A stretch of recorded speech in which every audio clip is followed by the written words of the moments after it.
Ari, 12 tahun, seorang bocah kurus dengan wajah yang tampak lebih tua dari usianya, mengenakan kaos oblong lusuh berwarna pudar dan celana jeans belel yang sudah terlalu pendek.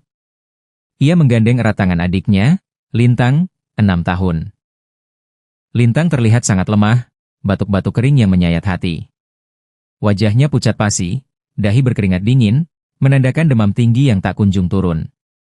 Ia memeluk erat sebuah boneka beruang kumal dengan satu mata copot, seolah itu adalah satu-satunya pelindungnya di dunia ini. Langkahnya gontai, seringkali tersandung batu kerikil atau genangan air. Ari, suara pelan, nadanya sabar dan penuh kasih, sebentar lagi ya, Dek. Kita jalan terus sedikit lagi. Lintang, suara parau, batuknya semakin keras, Abang. Lintang pusing, kepala Lintang berat. Mereka melewati seorang pedagang sayur yang sedang menata dagangannya. Pedagang itu menatap mereka dengan tatapan iba, namun Ari hanya menunduk, menghindari tatapan kasihan itu. Ia tidak ingin dikasihani. Di saku celananya, Ari merasakan lipatan sebuah surat usang dan sebuah foto yang sudah agak pudar. Itu adalah satu-satunya harta dan bekal mereka, warisan terakhir dari ibu mereka. Pedagang sayur, lirih, kepada dirinya sendiri. Aduh, kasihan sekali anak-anak itu. Kamera fokus pada sebuah gedung pencakar langit yang menjulang gagah di kejauhan, menembus kabut tipis yang masih menyelimuti kota. Menara Mahardika. Gedung itu terlihat begitu megah, modern, dan tak terjangkau dari sudut pandang mereka yang berada di gang sempit. Sebuah simbol kemewahan yang kontras dengan realitas hidup mereka. Ari menatap gedung itu, lirih, ada campuran kekaguman dan ketakutan. Itu Menara Mahardika, tempat ayah bekerja. Mereka terus berjalan, perlahan meninggalkan labirin gang, menuju jalan raya yang lebih lebar dan ramai. Lintang semakin kesulitan melangkah, tubuhnya mulai limbung. Lintang, merengek, air mata mulai mengalir. Abang. Lintang, gak kuat lagi, mau tidur. Ari, berhenti mendadak, berjongkok di hadapan Lintang, wajahnya panik. Gak apa-apa, Dek. Kita istirahat sebentar di sini ya. Di bawah pohon ini. Ari menuntun Lintang ke bawah pohon rindang di pinggir jalan.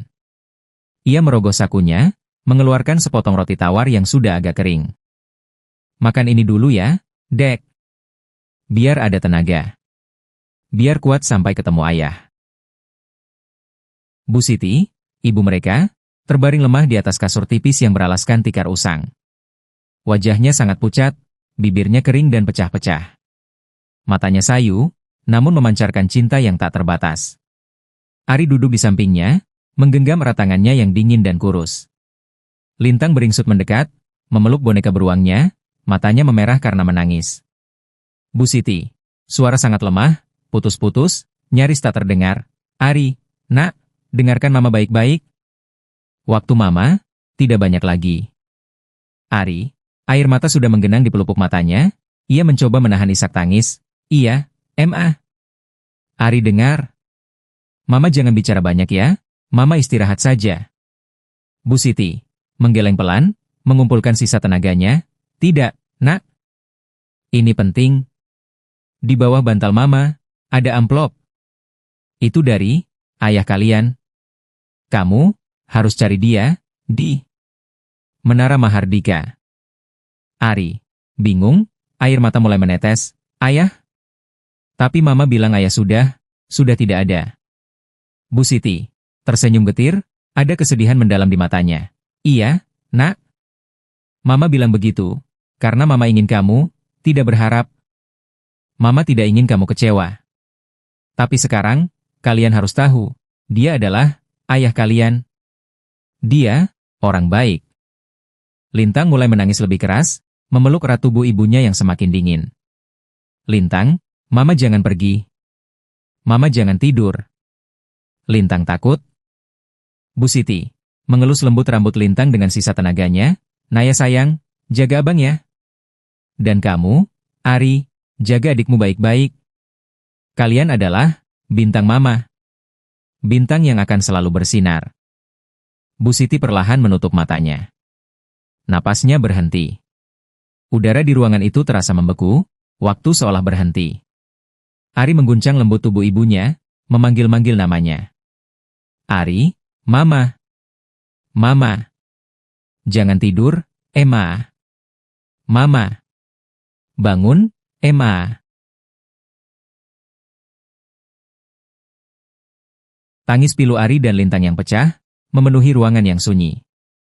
Adegan bergeser ke pemakaman sederhana di sebuah lahan kosong. Hanya ada Ari, Lintang, dan beberapa tetangga yang berbaik hati membantu. Ari memeluk Lintang yang terus menangis di pelukannya. Setelah pemakaman, mereka kembali ke kontrakan yang kini terasa begitu kosong dan dingin. Ari, dengan tangan gemetar, mengambil amplop di bawah bantal Bu Siti. Ini dia, Dek. Surat dari ayah. Untuk anakku, jika suatu hari kamu membaca ini, berarti ibumu telah memberimu kepercayaan yang paling besar. Aku tidak bisa ada di sampingmu, tapi kamu harus tahu, kamu anakku dan kamu berhak tahu siapa dirimu. Datanglah ke tempat ini, Menara Mahardika. Surat ini akan jadi bukti. Maafkan ayah. Tertanda, Bayu Atmaja. Ari menatap foto itu, lalu menatap Lintang yang masih sesenggukan. Ada campuran keraguan, harapan, dan tekad yang membara di matanya. Ia mengusap air matanya. Ari, kita akan cari ayah, Dek. Kita janji sama mama. Kita pasti ketemu ayah. Lintang, mengangguk, masih sesenggukan, kita cari ayah.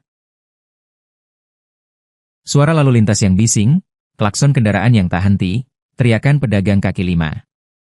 Mereka mencoba menghemat tenaga dan uang sebisanya.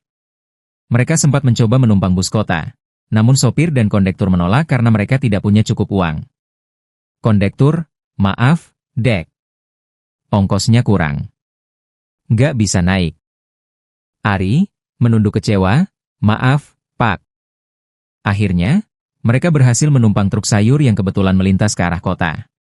Sopir truk, seorang pria parubaya berhati baik, melihat kondisi Lintang dan menawarkan mereka tempat duduk di belakang, di antara keranjang-keranjang sayur. Ia bahkan memberi mereka sebotol air mineral dan sepotong kue. Sopir truk, mau kemana? Nak, jauh-jauh begini? Adikmu sakit ya? Ari, iya, Pak.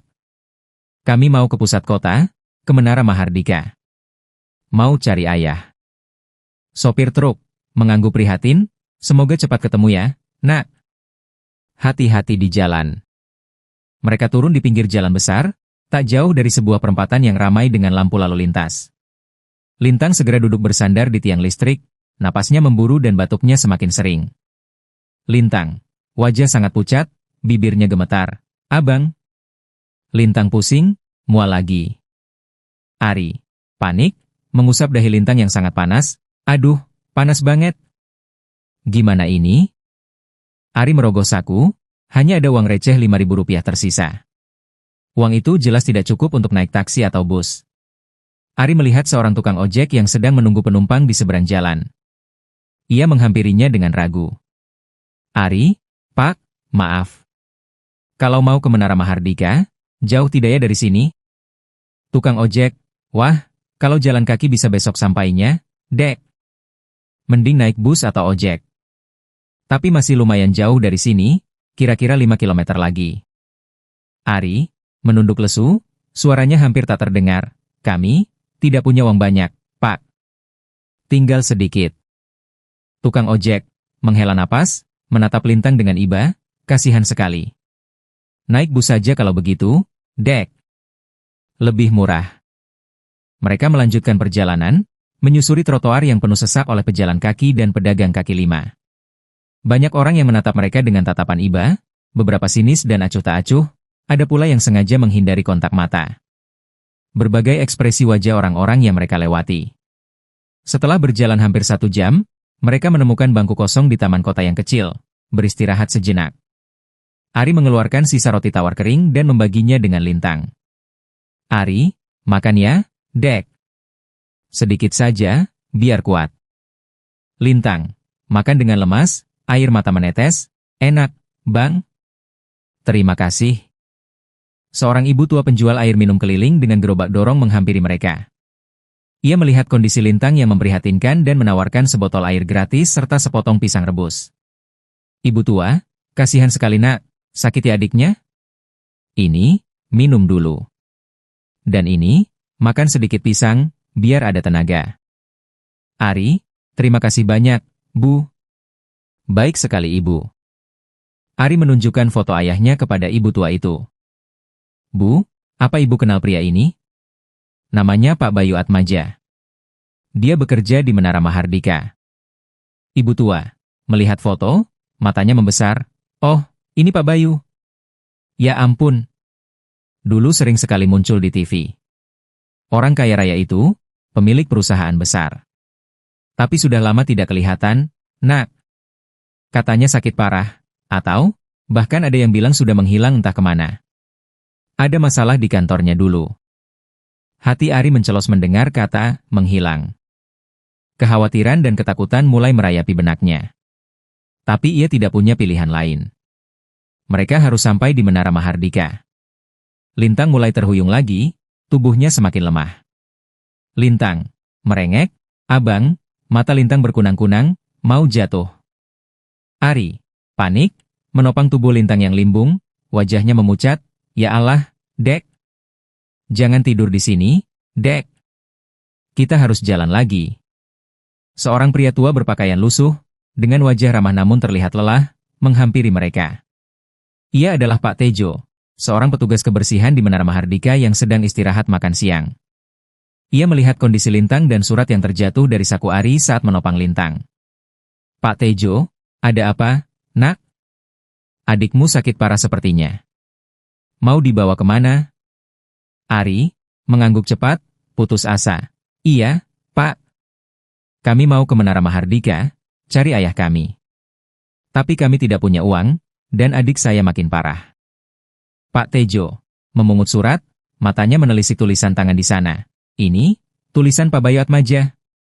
Saya kenal tulisan tangan beliau. Saya dulu sering bersih-bersih di ruangan beliau, orangnya sangat baik.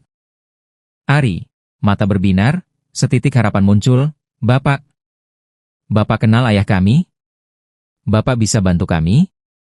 Pak Tejo, menghela napas, memutuskan sesuatu, ayo, Nak. Bapak akan bantu kalian masuk. Tapi kita harus lewat pintu belakang.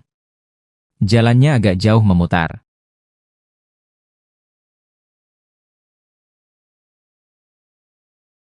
Menara Mahardika berdiri menjulang gagah di hadapan mereka. Megah, modern, dan berkilauan di bawah sinar matahari sore. Ari dan Lintang menatapnya dengan kekaguman campur ciut hati. Lintang memeluk erat bonekanya, seolah mencari perlindungan. Lintang, menatap gedung itu, Kak, itu rumah ayah? Ari, bukan rumah, Dek. Itu tempat ayah kerja. Kantor ayah. Pak Tejo, tersenyum getir, ayo, kita masuk. Jangan takut. Mereka memasuki lobi utama Menara Mahardika. Lantai marmer yang mengkilap bagai cermin, dekorasi mewah dengan lampu kristal raksasa, dan orang-orang berjas rapi yang sibuk berlalu lalang, berbicara di ponsel atau terburu-buru menuju lift. Ari dan Lintang dengan pakaian lusuh mereka terlihat sangat kontras, seperti anomali yang mencolok. Beberapa pasang mata menatap mereka dengan tatapan jijik atau meremehkan, ada pula yang sengaja membuang muka. Disertai bisikan-bisikan, suara sepatu di lantai marmer, denting lift. Ari menghampiri resepsionis, seorang wanita muda dengan riasan tebal, rambut tertata rapi, dan seragam modern yang ketat. Ia sedang sibuk dengan komputernya. Ari, maaf, Bu. Saya mau ketemu Pak Bayu Atmaja. Resepsionis, melirik sinis dari atas ke bawah, seolah jijik melihat penampilan mereka. Pak Bayu? Kalian siapa? Ada janji?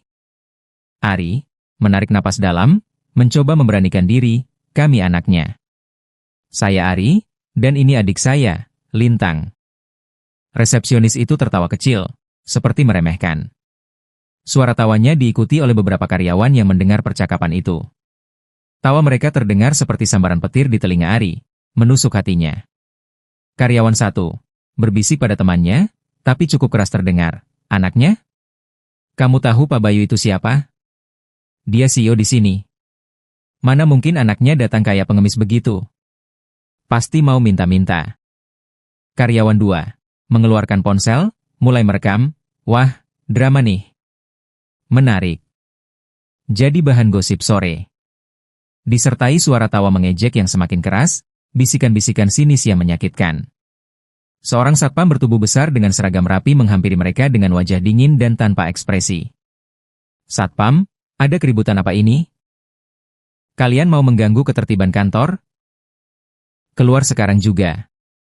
Ari, cepat-cepat mengeluarkan surat dari sakunya yang lusuh. Pak, ini buktinya. Ini surat dari ayah kami. Dia yang menyuruh kami datang. Satpam menyentak kasar surat itu dari tangan Ari, tanpa sengaja merobek sedikit ujungnya. Surat apaan ini? Ini bukan tempat buat pengemis dan gelandangan. Jangan bikin onar. Ari, terkejut, berusaha merebut kembali suratnya, suaranya bergetar, jangan. Itu penting. Itu dari ayah kami. Lintang, menangis ketakutan, bersembunyi di belakang Ari, memeluk erat pinggang kakaknya. Abang. Naya takut. Mereka jahat. Satpam itu dengan kasar mendorong Ari dan Lintang keluar dari lobi. Beberapa karyawan masih merekam dan menertawakan mereka. Ada pula yang berbisik-bisik. Ari dan Lintang tersungkur di trotoar di luar gedung. Wajah mereka penuh kekecewaan, rasa sakit, dan air mata. Ari memandangi surat yang sedikit sobek di tangannya, hatinya hancur. Disertai suara tawa yang menjauh, lalu hening, disusul isakan pilu Lintang dan napas terengah-engah Ari. Pak Tejo membawa Ari dan Lintang ke ruang istirahat petugas kebersihan yang tersembunyi di sudut gudang bawah tanah. Ruangan itu kecil, hanya ada bangku panjang usang dan meja kayu bobrok. Udara terasa dingin dan lembab, berbau tanah. Disertai suara tetesan air dari pipa yang bocor di kejauhan, suara langkah kaki mereka yang teredam. Lintang terbaring lemah di bangku panjang, menggigil hebat. Demamnya semakin tinggi, wajahnya memerah dan keringat dingin membanjiri dahinya. Ia mulai mengigau memanggil ibunya. Lintang, mengigau, Mama. Mama, dingin, mau Mama. Ari, mengusap dahi adiknya dengan tangan gemetar, hatinya perih melihat kondisi Lintang. Nggak apa-apa, Dek. Abang di sini. Mama pasti jaga kita dari atas sana. Pak Tejo, dengan cepat memberikan sebotol air mineral dan handuk bersih yang dibasahi. Kompres adiknya, Nak. Jangan sampai demamnya makin tinggi. Saya akan coba cari obat dari klinik kantor kalau bisa. Malam tiba. Hujan deras mengguyur Jakarta, suara gemuruhnya terdengar hingga ke bawah tanah, seolah langit ikut menangisi nasib mereka. Ari tak beranjak sedikit pun dari sisi Lintang, ia terus berdoa dalam hati, memohon kekuatan dan perlindungan. Cahaya lampu redup yang tergantung di langit-langit menyoroti wajah khawatir dan lelah Ari. Bayangan mereka menari-nari di dinding. Pak Tejo, berbisik, wajahnya serius, saya akan coba hubungi kenalan lama saya. Dulu dia asisten pribadi Pak Bayu, orang kepercayaannya. Namanya Bu Ratna. Sekarang dia di bagian legal, di lantai 15. Dia orang yang bisa dipercaya. Ari, terima kasih banyak, Pak. Bapak baik sekali pada kami. Pak Tejo, kita harus sangat hati-hati, Nak. Ada banyak mata di sini. Dan banyak orang kuat yang tidak ingin kebenaran terungkap. Pak Bayu punya banyak musuh yang ingin menjatuhkannya dan menguasai perusahaan. Lintang terbangun dari igauannya, matanya sayu dan lemah. Ia menatap Ari dengan tatapan bingung. Lintang, Abang, di mana Mama? Kenapa gelap sekali?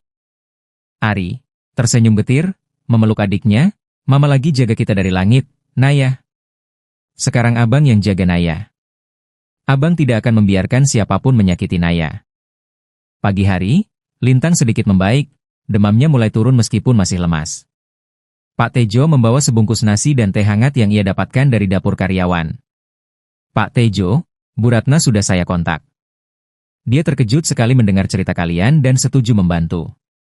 Dia bilang dia akan mencoba mencari informasi tentang Pak Bayu. Tapi kita harus bersabar, ini tidak akan mudah. Mereka berencana untuk naik ke lantai atas agar bisa bertemu Bu Ratna dan mendapatkan lebih banyak informasi. Pak Tejo menyarankan Ari dan Lintang mengenakan seragam cleaning service yang agak kebesaran agar tidak terlalu mencolok dan bisa bergerak bebas. Ari menatap seragam kebesaran itu, ada sedikit keraguan di matanya. Ini pasti berhasil, Pak. Kami tidak akan ketahuan. Pak Tejo, kita harus coba, Nak. Ini satu-satunya cara. Kita tidak bisa menyerah begitu saja.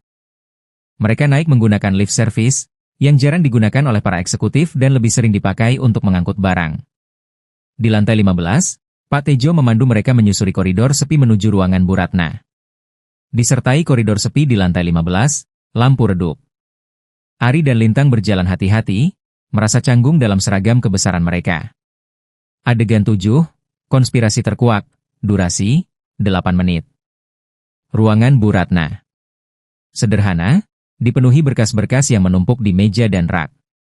Bu Ratna, seorang wanita parubaya dengan kacamata yang bertengger di hidungnya, menatap Ari dan Lintang dengan tatapan terkejut sekaligus prihatin. Ia tidak menyangka anak-anak Pak Bayu akan muncul dalam kondisi seperti ini. Disertai suara pendingin ruangan yang mendengung pelan, suasana hening yang penuh antisipasi. Bu Ratna, terkejut, kalian anak-anaknya Pak Bayu? Ya ampun, kalian sudah besar sekali. Pak Tejo, mengangguk, iya, Bu. Mereka datang membawa surat ini. Pak Tejo menyerahkan surat sobek milik Ari. Bu Ratna, menerima surat itu dengan hati-hati, memeriksa tulisan tangannya dengan seksama. Ini bukan surat sembarangan. Ini wasiat pribadi Pak Bayu yang dulu sempat dilaporkan hilang. Ini sangat penting. Bu Ratna menjelaskan dengan suara pelan dan hati-hati, sesekali melirik ke arah pintu seolah takut ada yang menguping. Bu Ratna, 3 tahun yang lalu, setelah kasus penyalahgunaan dana besar-besaran dan sabotase sistem perusahaan, Pak Bayu difitnah. Ia dituduh menggelapkan dana proyek bernilai triliunan, padahal ia sendiri yang sedang menyelidiki korupsi itu. Dia berusaha memberantasnya. Ari, siapa yang fitnah ayah saya, Bu? Siapa yang melakukan semua ini? Bu Ratna, melirik ke sekeliling, berbisik, bahaya menyebut namanya di sini, Nak. Dia adalah orang yang sekarang memimpin perusahaan ini. Dia menginginkan saham dan kendali penuh atas perusahaan. Dia sangat licik dan kejam. Bu Ratna menyimpan surat itu di dalam laci mejanya. Saya akan buat salinannya, dan kita harus menjaganya baik-baik. Saya yakin Pak Bayu masih hidup. Dia sengaja menyingkir karena diburu oleh pihak-pihak yang ingin merebut semua kekayaannya dan membungkamnya selamanya. Mereka takut kebenaran terungkap. Terdengar langkah kaki mendekat di koridor. Bu Ratna dengan sigap menyembunyikan surat-surat penting lainnya di bawah tumpukan berkas. Pintu terbuka, dan masuklah Aditya, pria muda berjas rapi, dengan senyum licik yang tak pernah lepas dari bibirnya. Ia adalah direktur utama sementara, dan otak di balik kejatuhan Bayu Atmaja. Aditya, melihat Ari dan Lintang, matanya menyipit penuh kecurigaan. Oh, ada keponakan Bu Ratna rupanya? Sedang magang di sini, Bu? Baru kelihatan. Bu Ratna, wajahnya tegang, mencoba bersikap tenang. Iya, Pak Aditya. Ini keponakan saya yang ingin belajar tentang operasional kantor. Kebetulan mereka sedang libur sekolah. Aditya, menatap Ari dan Lintang dari atas ke bawah, dengan tatapan meremehkan, begitu. Hati-hati ya, Bu. Di kantor ini banyak dokumen penting dan rahasia perusahaan. Jangan sampai ada yang hilang atau disalahgunakan. Apalagi oleh orang luar yang tidak punya akses. Aditya tersenyum tipis, sebuah senyum penuh makna, lalu pergi. Bu Ratna, menghela napas lega setelah Aditya pergi, berbisik kepada Ari dan Pak Tejo, dia adalah orang yang ingin merebut perusahaan ini. Dia tangan kanan dari direktur utama yang sekarang, tapi dia yang mengatur semua di balik layar. Dia sangat berbahaya. Ari, kita harus gerak cepat, Bu. Kita harus menemukan ayah. Saya tidak mau lagi kami hidup terlunta-lunta. Bu Ratna, saya akan mengatur tempat aman untuk kalian di gudang lain di lantai 5. Ruangan itu lebih tersembunyi. Saya juga akan coba mencari tahu keberadaan Pak Bayu melalui mantan sopir pribadinya.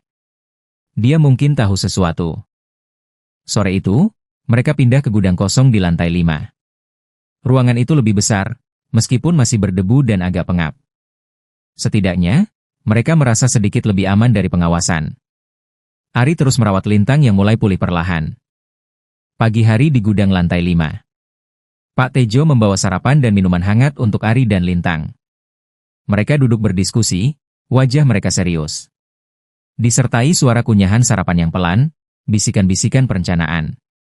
Bu Ratna, membawa sebuah peta denah kantor, kita perlu bukti yang lebih kuat, Ari. Bukti yang tidak bisa disangkal di depan semua direksi. Kita perlu sesuatu yang bisa menjatuhkan Aditya dan kroni-kroninya. Ari, saya siap, Bu. Apapun itu. Saya ingin ayah kembali dan nama baiknya bersih. Bu Ratna, kita harus pergi ke ruang dokumen digital di lantai 13. Ruangan itu jarang dipakai, dan Pak Tejo punya kartu aksesnya. Mungkin ada data-data penting di sana yang mereka kira sudah terhapus. Mereka bertiga, Ari, Lintang, yang sudah lebih kuat, dan Pak Tejo bergerak menuju lantai 13. Ruangan itu adalah labirin rak-rak besi yang berkarat, monitor-monitor komputer tua yang berdebu, dan kabel-kabel berseliweran di lantai. Suasana terasa dingin dan suram. Pak Tejo menyalakan lampu redup yang berkedip-kedip. Pak Tejo, kita cari rekaman CCTV lama dan file kepegawaian Pak Bayu. Atau mungkin ada laporan keuangan yang mencurigakan. Ari dan Bu Ratna fokus menatap layar komputer yang berkedip, jari-jari Ari bergerak lincah mencari data. Setelah beberapa saat mencari, mereka menemukan sebuah memo internal perusahaan, bertanggal setahun sebelum Pak Bayu menghilang. Memo itu membahas kebocoran dana investasi proyek besar dan secara eksplisit menyebut nama Aditya sebagai penanggung jawab proyek tersebut, dengan catatan kerugian fantastis. Bu Ratna, matanya membesar, ini dia. Aditya yang menggelapkan dana ini. Dia mengalihkan dana itu ke rekening pribadi dan yayasan palsunya, lalu menyalahkan Pak Bayu. Mereka juga menemukan surat pengunduran diri palsu atas nama Bayu Atmaja, lengkap dengan tanda tangan yang dipalsukan dengan sangat buruk. Terlihat jelas bukan tanda tangan asli. Ari, ini jelas bukan tanda tangan ayah. Ayah tidak mungkin membuat surat seperti ini. Bu Ratna membuka folder rekaman CCTV. Setelah mencari-cari, mereka menemukan video rapat direksi yang menguatkan semua dugaan mereka. Dalam video itu, Aditya terlihat sangat agresif dan mengancam Pak Bayu. Aditya, di video, suaranya penuh amarah, Anda akan menyesal jika terus menghalangi proyek ini, Bayu. Anda akan saya buat tidak punya apa-apa lagi. Bayu, di video, wajahnya tenang namun tegas, saya tidak akan pernah membiarkan korupsi merajalela di perusahaan ini, Aditya. Sampai kapanpun. Bu Ratna, rapat ini terjadi hanya beberapa hari sebelum Pak Bayu menghilang. Ini adalah bukti paling kuat. Ari, kita harus kasih ini ke semua direksi, Bu. Semua orang harus tahu kebenarannya. Bu Ratna, ya, tapi kita harus menunggu waktu yang sangat tepat. Aditya pasti sudah menduga kita akan bergerak. Kita tidak boleh membuat kesalahan sedikit pun. Tiba-tiba, terdengar langkah kaki di koridor yang sunyi. Seseorang mencoba membuka pintu ruangan. Mereka segera bersembunyi di balik rak-rak dokumen yang tinggi dan gelap. Ari memegang erat tangan Lintang, napasnya tertahan. Disertai suara gagang pintu diputar, langkah kaki yang semakin mendekat. Ternyata itu adalah staf kebersihan lain yang sedang melakukan patroli rutin. Ia hanya mengambil beberapa peralatan dan kemudian pergi. Pak Tejo, berbisik lega setelah staf itu pergi, hampir saja. Kita harus lebih hati-hati lagi. Pasti sudah ada yang mencurigai kita. Aditya tidak akan tinggal diam. Pagi hari di Menara Mahardika. Suasana tegang dan mencekam menyelimuti seluruh kantor. Pengumuman rapat luar biasa direksi terpampang besar di layar-layar digital di lobi dan setiap lantai. Karyawan berbisik-bisik, spekulasi bertebaran. Disertai suasana tegang, bisikan-bisikan spekulasi, suara langkah kaki yang terburu-buru. Di gudang lantai 5, Bu Ratna memberitahu Ari dan Lintang tentang jadwal rapat itu. Bu Ratna, hari ini adalah hari penentuan, Ari. Aditya dan para direktur yang bersekongkol dengannya akan mencoba mengangkat direktur utama baru secara permanen. Mereka akan menyingkirkan Pak Bayu selamanya. Ari, menggenggam flash disk berisi bukti erat, matanya penuh tekad. Jadi, ini saatnya, Bu. Ini kesempatan kita. Bu Ratna, kalian harus tampil hari ini. Saya akan membuka akses lift khusus ke ruang rapat di lantai teratas. Ari dan Lintang, dengan pakaian yang sudah sedikit lebih rapi berkat bantuan Bu Ratna, menunggu di depan lift service di lantai 20. Ari memegang map berisi surat dan flash disk. Lintang tampak gugup, memeluk erat lengan kakaknya. Lintang, memegang tangan Ari, suaranya bergetar, "Abang, Naya takut. Bagaimana kalau mereka tidak percaya lagi?" Ari, mengelus rambut adiknya, mencoba menenangkan diri dan Lintang. "Gak apa-apa, Dek. Ada abang. Kita harus kuat demi mama dan ayah. Kita sudah sejauh ini, kita tidak boleh menyerah. Bu Ratna mengantar mereka ke pintu ruang rapat yang megah, terbuat dari kayu jati dengan ukiran mewah. Jantung Ari berdebar kencang. Bu Ratna, saat kamu masuk, Ari, jangan tunjukkan rasa takut sedikit pun. Kalian adalah pewaris sah. Ingat itu. Tatap mata mereka. Katakan kebenaran. Di dalam ruang rapat, ketegangan memuncak. Meja rapat oval besar dipenuhi para direktur dan komisaris. Aditya dengan percaya diri mengajukan diri sebagai direktur utama, didukung oleh beberapa direktur lain yang adalah kroni-kroninya. Aditya, berdiri di podium, tersenyum sinis, dengan tidak adanya Pak Bayu Atmaja yang sudah lama menghilang, saya yakin sayalah yang paling tepat dan kompeten untuk memimpin perusahaan ini ke depan, membawa era baru yang lebih gemilang. Tepat saat Aditya menyelesaikan kalimatnya, pintu ruang rapat terbuka perlahan, menarik perhatian semua orang. Keheningan mendadak menyelimuti ruangan. Ari dan Lintang masuk, dengan langkah pelan namun mantap, diikuti oleh Bu Ratna dan Pak Tejo di belakang mereka. Disertai keheningan mendadak, lalu bisikan-bisikan kaget dari para direktur. Aditya, wajahnya berubah kaget, marah, dan pucat pasi secara bersamaan. Apa-apaan ini? Siapa kalian? Bagaimana kalian bisa masuk ruang rapat terlarang ini? Ari, berdiri tegak di tengah ruangan, menatap Aditya lurus-lurus dengan tatapan penuh keberanian. Saya Ari, anak dari Bayu Atmaja. Dan saya datang ke sini untuk membawa kebenaran yang selama ini kalian sembunyikan. Beberapa direktur berbisik-bisik, ada yang tertawa sinis, beberapa lagi tampak ketakutan. Direktur 1, berbisik pada direktur di sebelahnya, anak jalanan mana ini? Apa-apaan ini Bu Ratna? Aditya, melangkah maju, menunjuk Bu Ratna dengan marah, ini pasti permainan Bu Ratna.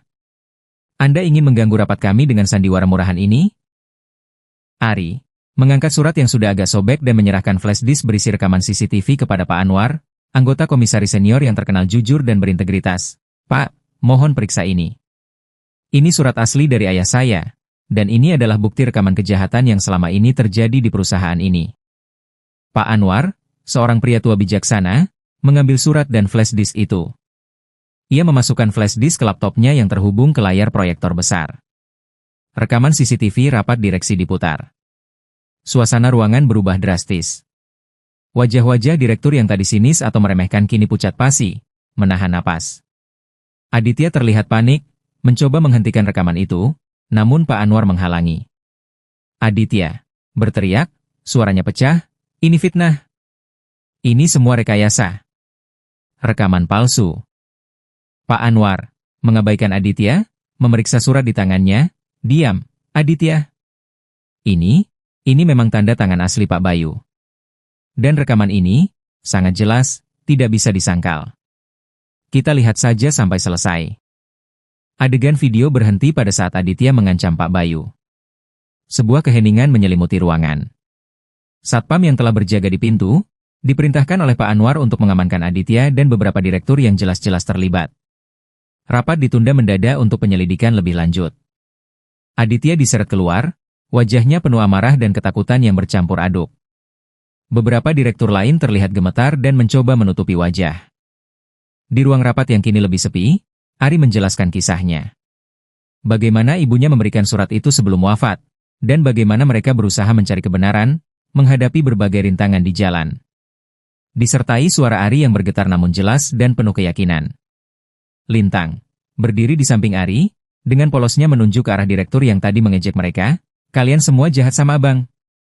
Dia cuma cari ayah, bukan uang. Kalian yang jahat.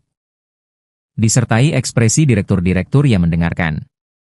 Beberapa menunduk malu, beberapa terlihat tersentuh oleh kepolosan Lintang. Pak Suryo, seorang direktur senior yang awalnya sempat ragu dan termakan isu, kini menunduk. Pak Suryo, kami salah. Kami terlalu dibutakan oleh ambisi dan ketakutan. Kami percaya pada kebohongan yang disebarkan Aditya. Bu Ratna, Ari adalah ahli waris sah. Semua bukti mendukung itu. Surat ini, rekaman ini, semuanya adalah kebenaran yang tidak bisa dibantah. Tiba-tiba, pintu ruang rapat kembali terbuka perlahan. Semua mata menoleh ke arah pintu. Seorang pria tua dengan tongkat, wajahnya kurus namun matanya memancarkan kekuatan dan ketenangan yang luar biasa, melangkah masuk. Ia mengenakan setelan jas sederhana namun bersih, bukan lagi pakaian lusuh yang ia kenakan saat bersembunyi.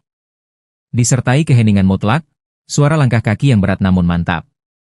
Pak Anwar, terbelalak, bangkit dari duduknya. Pak Bayu. Ya Allah. Anda masih hidup. Ari dan Lintang menatap pria itu dengan tidak percaya. Air mata mulai menggenang di mata Ari. Bayu Atmaja, ayah, menatap kedua anaknya, matanya berkaca-kaca, dipenuhi rasa rindu yang mendalam. Sebuah senyum tipis mengembang di wajahnya, senyum yang sama persis seperti di foto lama. Lintang, berteriak kegirangan, berlari menghambur memeluk pria itu. Ayah! Ayah! Ayah sudah pulang.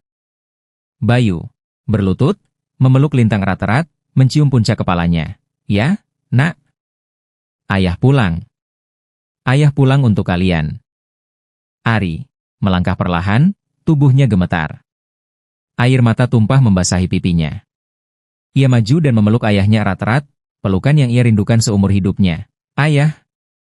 Ayah. Ini benar ayah. Disertai tangis haru yang pecah, suara pelukan yang erat dan penuh kerinduan. Bayu, melepas pelukan, mengusap air mata anak-anaknya dengan lembut. Terima kasih, anak-anakku. Kalian tidak menyerah. Kalian menemukan kebenaran yang selama ini tersembunyi. Ayah bangga pada kalian. Ia menjelaskan bahwa ia sengaja bersembunyi untuk mengumpulkan bukti yang lebih kuat dan menunggu saat yang tepat untuk membongkar semuanya. Ia tahu siapa yang menjebaknya. Namun ia tidak datang untuk balas dendam, melainkan untuk menegakkan keadilan. Pak Anwar, menunduk, merasa bersalah. Kami minta maaf, Pak Bayu. Kami lalai. Kami tertipu oleh sandiwara busuk Aditya. Bayu, tidak apa-apa, Pak Anwar. Yang terpenting sekarang adalah mengembalikan integritas dan kepercayaan pada perusahaan ini. Pak Anwar menawarkan posisi direktur utama kembali. Bayu, menggeleng lembut. Tidak, Pak Anwar. Saya rasa sudah saatnya ada darah baru yang memimpin. Saya akan mendampingi dan melatih Ari. Dia adalah penerus yang sesungguhnya. Dia punya keberanian dan hati yang tulus. Aditya dan semua direktur serta karyawan yang terlibat konspirasi resmi dipecat dan kasus mereka diserahkan ke jalur hukum untuk diproses lebih lanjut. Nama Bayu Atmaja sepenuhnya bersih dan dipulihkan. Sore itu, di balkon Menara Mahardika, Bayu Atmaja, Ari, dan Lintang berdiri bersama, menatap langit Jakarta yang keemasan saat matahari terbenam. Sebuah keluarga yang terpisah lama, kini bersatu kembali, utuh dan bahagia. Disertai musik orkestra yang mengharukan dan penuh harapan. Adegan 11, rahasia lain terungkap dan dendam yang terbalas, durasi, 8 menit. Beberapa hari kemudian. Ruangan kerja Pak Bayu di Menara Mahardika. Kini sudah direnovasi, terlihat lebih cerah, modern, dan bersih. Pak Bayu, Ari, dan Lintang duduk di sofa, menikmati suasana baru. Disertai suasana tenang dan nyaman. Bu Ratna masuk ruangan, membawa sebuah map merah yang tebal, berisi dokumen-dokumen yang terlihat sangat penting. Wajahnya serius. Bu Ratna, Pak Bayu, ini ada beberapa berkas lama yang saya temukan di luar sistem utama perusahaan. Saya harus menemukannya sendiri di gudang lama. Ada laporan keuangan yang sangat mencurigakan, dan juga laporan medis yang sangat pribadi. Bayu mengerutkan kening, wajahnya berubah serius. Laporan medis? Medis siapa? Bu Ratna, iya, Pak. Dari sebuah rumah sakit swasta. Atas nama Mirna Kartika. Ari, terkesiap, langsung menegakkan duduknya. Itu nama ibu saya. Apa yang terjadi dengan ibu saya? Bu Ratna menunjukkan laporan itu. Tertera biaya perawatan Bu Siti yang sangat besar, dibayar melalui rekening anonim yang ternyata setelah ditelusuri terhubung dengan yayasan amal milik Aditya. Bu Ratna, ternyata Aditya tahu keberadaan Bu Mirna. Dan ia juga tahu tentang kalian. Yayasan amal itu bukan yayasan sungguhan, Pak. Mereka menyalurkan dana ke lembaga penampungan anak tidak terdaftar, tempat anak-anak yatim dieksploitasi untuk kepentingan pribadi. Bu Ratna, yang lebih parah lagi, Pak. Setelah Bu Mirna wafat di rumah sakit, Aditya pernah memerintahkan anak buahnya untuk mengambil lintang dari sana. Ia ingin menghilangkan jejak atau mungkin memanfaatkan lintang. Tapi berhasil digagalkan oleh seorang bidan tua bernama Bu Minah yang kebetulan kenal dengan Bu Mirna. Pak Bayu gemetar menahan amarah yang meluap. Wajahnya memerah, tangannya mengepal erat. Bayu, jadi, selama ini mereka ingin mengambil anak-anak saya. Mereka bahkan berusaha menculik lintang. Saya sempat mencari kalian, tapi jejak kalian hilang dan saya sendiri dikejar-kejar oleh mereka hingga harus bersembunyi. Pantas saja. Ari, wajahnya mengeras, marah. Aditya, dia bahkan ingin menculik lintang? Dia benar-benar kejam.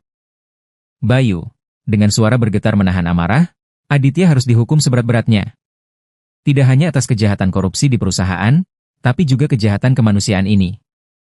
Dia harus mempertanggungjawabkan semuanya. Bu Ratna, saya sudah menghubungi pihak berwenang dengan semua bukti-bukti baru ini, Pak. Mereka akan segera melakukan penyelidikan menyeluruh terhadap yayasan dan semua kegiatan gelapnya.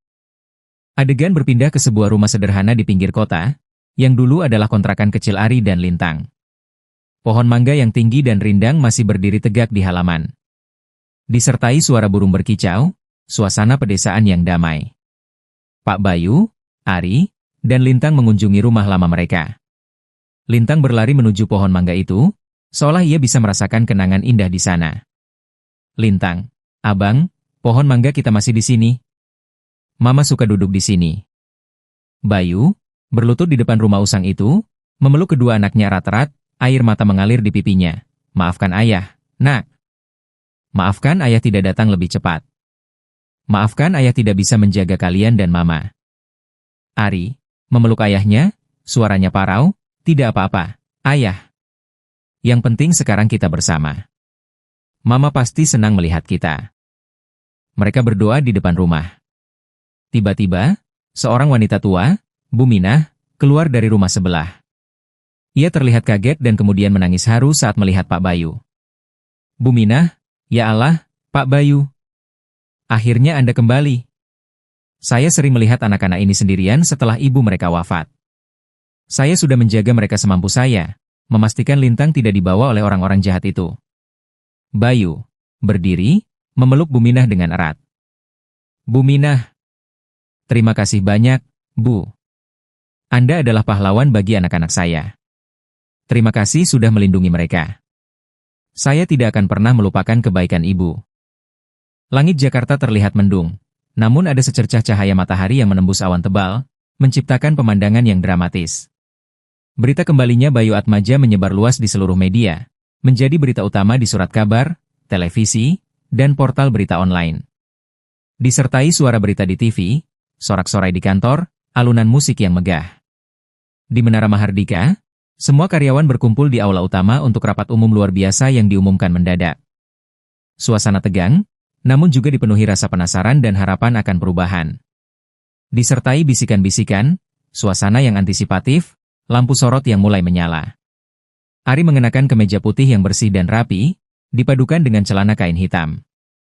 Lintang di sampingnya dengan gaun baru yang cantik. Mereka terlihat jauh berbeda dari hari pertama mereka datang, memancarkan aura baru yang penuh percaya diri. Ari menarik napas dalam, memegang tangan Lintang. Siap, Dek? Lintang mengangguk, tersenyum lebar. Siap, Abang. Kita akan tunjukkan pada mereka. Pukul 2 siang, aula utama penuh sesak. Semua kursi terisi, bahkan banyak karyawan yang berdiri di belakang. Lampu aula meredup. Panggung yang megah, dengan logo perusahaan terpampang di latar belakang. Pak Bayu Atmaja masuk ke aula, dengan langkah tegap, meskipun masih sedikit dibantu tongkat. Ia mengenakan setelan jas abu-abu yang elegan. Ia diikuti oleh Ari dan Lintang, yang berjalan di sampingnya dengan bangga. Seluruh karyawan spontan berdiri, memberikan tepuk tangan riuh dan penghormatan yang tulus. Disertai tepuk tangan bergemuruh, sorak-sorai, Pak Bayu. Pak Bayu, yang membahana di seluruh aula. Pak Bayu berdiri di podium, sorot matanya tajam dan penuh wibawa, namun juga memancarkan kehangatan. Bayu, suara lantang dan jelas, memenuhi aula. Hadirin sekalian, para karyawan yang saya hormati. 3 tahun yang lalu, saya dikhianati dan difitnah. Saya menghilang bukan karena takut, melainkan untuk menunggu waktu yang tepat. Waktu itu datang ketika kedua anak saya, Ari dan Lintang, datang membawa kebenaran dan mempertaruhkan segalanya, bahkan nyawa mereka, untuk menegakkan keadilan ini. Bayu, saya tidak akan kembali memimpin perusahaan ini sepenuhnya seperti dulu. Namun, saya akan memastikan perusahaan ini berjalan di jalur yang benar, dengan integritas, kejujuran, dan transparansi yang tidak dapat diganggu-gugat lagi. Pak Bayu mengangkat tinggi surat asli yang dibawa Ari, yang kini sudah diformalisasi menjadi dokumen resmi perusahaan. Ia menatap anak-anaknya dengan bangga, matanya berkaca-kaca. Disertai wajah-wajah karyawan yang berlinang air mata haru, beberapa di antaranya terlihat lega dan tersenyum. Serta suara tangis haru, tepuk tangan yang bergemuruh dan tak henti-hentinya. Setelah acara, Pak Bayu, Ari, dan Lintang berada di lantai atap Menara Mahardika, memandang kota Jakarta yang membentang luas di bawah mereka, dengan cahaya matahari terbenam yang keemasan. Bayu, akhirnya, keluarga kita utuh kembali, nak. Ari, ini semua berkat ayah dan mama. Dan juga Pak Tejo, Bu Ratna, dan Bu Minah. Lintang, kita keluarga bintang. Bintang di langit Jakarta. Disertai musik orkestra yang meriah dan penuh kebahagiaan.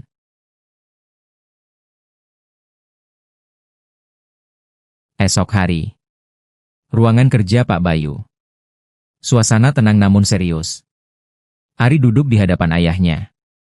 Disertai suasana hening, hanya suara pendingin ruangan. Bayu menatap Ari dengan lembut, besok adalah sidang internal Aditya, untuk menentukan hukuman atas kejahatannya. Apakah kamu ingin hadir, nak? Ari, terlihat bimbang, menghela napas panjang. Saya tidak tahu, yah. Saya pikir saya akan sangat marah dan ingin membalas dendam. Tapi, sekarang saya hanya merasa kosong. Saya tidak merasakan kemarahan itu lagi. Bayu, marah itu manusiawi, nak. Sangat wajar. Tapi dendam itu seperti luka yang terus kamu pelihara di dalam hatimu. Itu akan menghabiskanmu, menggerogoti jiwamu, dan tidak akan pernah membawa kedamaian. Bayu, ayah sendiri dulu sangat marah, nak.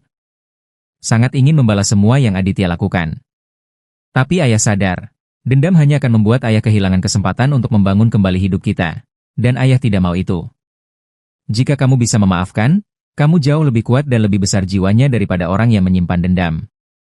Ari merenung, memikirkan kata-kata ayahnya. Ia teringat wajah ibunya yang selalu tersenyum dan mengajarkan kebaikan. Malamnya, ia duduk sendiri. Ia menulis semua amarah dan rasa sakitnya di selembar kertas, semua kekecewaannya. Setelah menulis semuanya, ia membakar kertas itu di dalam wadah aman, seolah melepaskan semua beban yang mengikat hatinya. Disertai suara pena menggores kertas, lalu suara api yang membakar kertas, perlahan-lahan. Sidang internal Aditya dimulai. Aditya duduk di kursi terdakwa, wajahnya penuh penyesalan, ketakutan, dan putus asa. Pak Bayu duduk di kursi penggugat, dengan Ari di sampingnya, memegang tangannya. Disertai suasana formal sidang, suara palu hakim yang mengawali persidangan. Ari dipanggil ke podium untuk memberikan kesaksian terakhir. Ia melangkah maju dengan tenang, menatap Aditya yang kini terlihat begitu kecil dan tak berdaya. Ari, suara tegas namun tanpa nada benci, penuh ketulusan, Pak Aditya, karena perbuatan Bapak, ibu saya meninggal karena tidak bisa berobat dan mendapatkan penanganan yang layak. Karena Bapak, kami harus hidup terlunta-lunta di jalanan, kelaparan, dan kedinginan.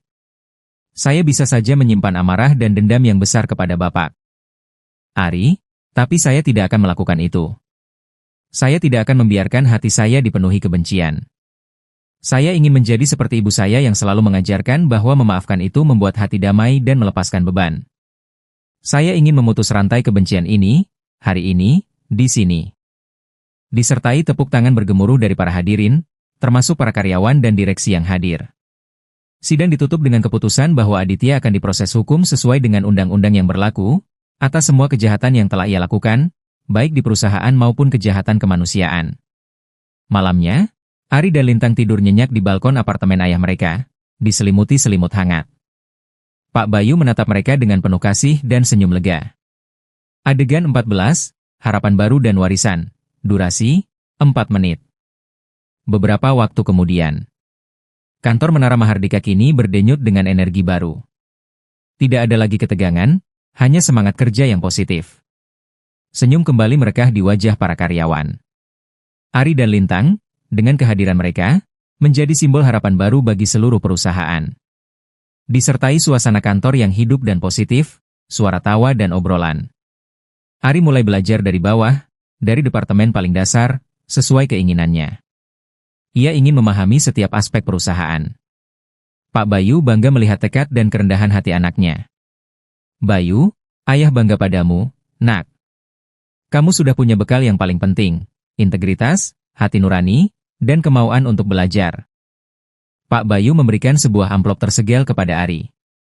Bayu, buka ini, saat kamu sudah siap menghadapi dunia sendiri, saat kamu sudah siap memimpin, bukan hanya perusahaan ini, tapi juga dirimu sendiri. Di dalamnya ada pesan terakhir dari ayah. Sebuah acara besar bertajuk Dirgantara Reborn diadakan untuk merayakan kembalinya kejayaan perusahaan dan semangat baru setelah badai. Pak Bayu memberi kesempatan kepada Ari untuk berbicara di depan semua orang. Ari, berdiri di podium, percaya diri namun tetap rendah hati. Saya hanyalah seorang anak yang dulu mencari ayahnya. Dalam perjalanan itu, saya menemukan arti tanggung jawab, keberanian, dan kepercayaan. Ari, kekuatan sejati bukanlah tentang seberapa tinggi jabatanmu, atau seberapa banyak hartamu. Kekuatan sejati adalah saat kamu bisa berdiri tegak untuk kebenaran, bahkan ketika semua orang meremehkanmu dan menjatuhkanmu. Ari, jika suatu saat nanti saya diberi amanah untuk memimpin, saya berjanji akan menjaga perusahaan ini dengan hati yang tulus, menjaga setiap orang yang ada di dalamnya, karena kita semua adalah keluarga. Setelah acara, Ari dan Lintang kembali ke balkon atap. Mereka menatap kota yang kini terasa seperti rumah bagi mereka. Ari, perjuangan tidak akan pernah selesai, Naya. Tapi sekarang, kita tidak lagi sendirian. Transisi waktu yang lembut. Beberapa tahun kemudian, Ari, kini berusia awal 20-an, tumbuh menjadi pemuda tangguh, cerdas, dan visioner. Ia memimpin berbagai program sosial perusahaan, mengubah citra perusahaan menjadi lebih peduli dan berdampak positif bagi masyarakat. Lintang, kini berusia 14 tahun, menjadi gadis remaja yang ceria, pintar, dan penuh empati, aktif di kegiatan sukarela dan sekolah. Pak Bayu Atmaja terlihat semakin bijaksana dan damai. Ia sering terlihat di kantor, namun kini lebih banyak memberikan bimbingan dan saran kepada Ari. Ia menyimpan sebuah foto istrinya, Bu Siti, dan foto Ari Lintang kecil di meja kerjanya, sebagai pengingat perjuangan mereka. Disertai suasana damai, alunan musik yang menenangkan dan inspiratif. Suatu malam, Ari duduk di mejanya. Ia mengeluarkan amplop tersegel yang diberikan ayahnya bertahun-tahun yang lalu. Ia merasa ini adalah saatnya, ia sudah siap menghadapi dunia. Ia membuka amplop itu. Kamera fokus pada tulisan tangan di dalam amplop. Catatan Bayu, VO, anakku, Ari.